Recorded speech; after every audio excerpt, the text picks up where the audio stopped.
covered the sit-down interview, which you're going to use in packages, and you're going to see that a lot. You want those to look real nice. But the most common type of interview you're going to run into is the man on the street, or MOS interview.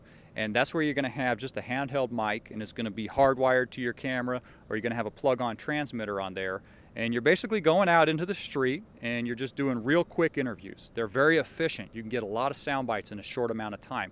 So you might get 3 or 4 people in 10 or 15 minutes. It's really good for that. And you see these in news a lot. But you want to make sure that you have these things shot properly. And the first thing that you're going to look at when you set these up is your camera height. Again, you want to get your camera right around eye level. So you want to have it there. The next thing you're going to do is your framing. It's real important that you frame these properly so that the viewer can focus on the person who's doing the talking and not distractions. And a distraction would be the reporter's arm. You don't want to frame it to where you see the reporter's arm. You want to frame that a little bit tighter so all you see is maybe just the end of that mic or the hand, and really it's the face that they're looking at, the person that you're interviewing. You want to see their face. Next thing you're going to do is make sure that the reporter tells the person being interviewed that they need to look at the reporter. So if the reporter's standing over here, you want your person being interviewed to look over here. If the reporter's standing here, you want them to look over here so that it fits this. It's the man on the street interview. You want the person to be comfortable and talk to the reporter. You don't want them to look straight at the camera.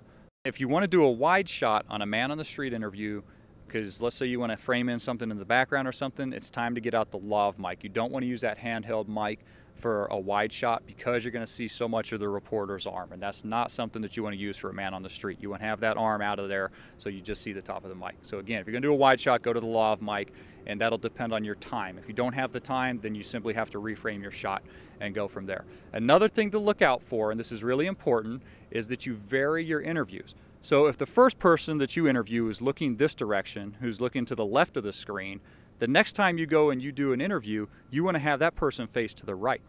Okay, and every other one, you should mix these up. So that way when you get back in the edit bay, you don't have a jump cut. Because if everybody's facing to one direction and then you cut from one to the other, you're going to end up with a jump cut. So those are the things you got to watch for. You got to watch your framing, your tripod height, and then that you vary your shots from one to the other. And of course, you're always checking your sound levels because you got your headphones with you and you can see your meters, so you get some good sound. One last thing I want to touch on as we're talking about these man on the street interviews is the angle that you have the camera to the subject. So when the reporter's standing over here and you're setting up and they're doing the interview with the person, if I'm the person being interviewed and you have the camera, you want to try and get like a 3/4 look and basically towards the front of their face.